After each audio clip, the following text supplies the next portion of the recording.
Legionnaires' disease is back in the news, and this time with an outbreak apparently linked to Disneyland. Dr. Richard Chaffoo is here with more. Dr. Chaffoo, good morning. Good morning, I know Shally. this is the holiday time. A lot of people want to head over to Disneyland. You Right. hear this and you go, oh, what is this? So it's actually, you can still go to Disneyland. They actually found there were 12 cases of Legionnaire's disease that developed in Anaheim. They traced it actually to the water coolers that are near one of the train stopping points at Disneyland. Okay. But only 8 of the people that got this actually were there at Disneyland. There were another 3 or 4 people that actually were in the community.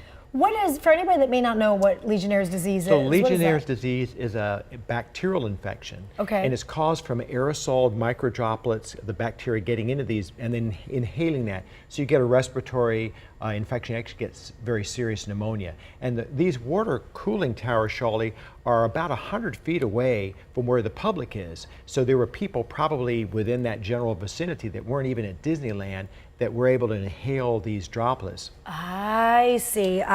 Okay, so should this be a concern? I know a few of us are supposed to be heading to Disneyland this weekend. You know, they did a great job. I mean, first of all, they identified it, they sanitized, they closed them down. But the important thing to remember is that Legionnaire's disease has very broad-based symptoms. So some of your symptoms, you might have, you know, a fever, a myalgia. You might feel like it's the flu, and then you start having respiratory symptoms. Okay. Cough, high fever, shortness of breath, chest pain.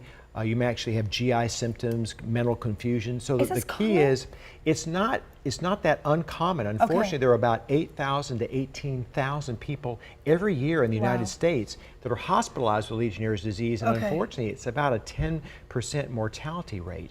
Now, that's a disease we see more in older people. So if you're 50 or older, if you have any immunocompromised, cancer, diabetes, and certainly the big risk factor is smokers.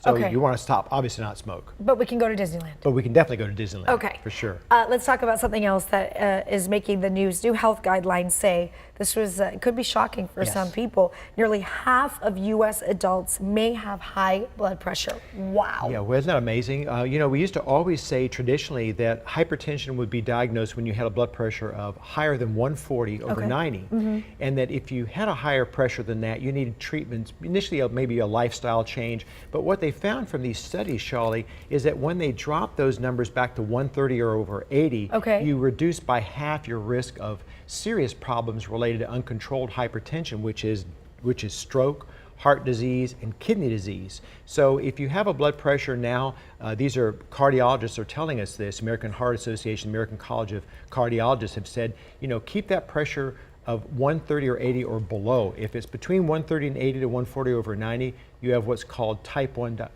hypertension. So what is the study telling us, though, for nearly half of the adults to have high blood pressure? Yes, because since we've lowered the numbers that people have to meet, that means more people are going to fall into that category. Okay. Yes. That doesn't necessarily mean that everybody's like half the people are totally unhealthy. No, but unfortunately, half the people that have diagnosed hypertension, it's not well controlled. Probably because, you know, people are not sticking to their diets, they're not staying away from tobacco, they're not taking their medication, seeing their doctor on a regular basis. Okay, and that you say that the change now is because of? Because we've seen that studies have clearly shown the lower your blood pressure is, the less likely you're going to have the risks of heart disease, of stroke, and renal disease. Your blood pressure just being lower causes less of a risk to those organ systems. All right, so our takeaway is go to Disneyland and keep the blood pressure low. Yes, absolutely. Dr. Chaffoo, always good to see you. All right, Chris.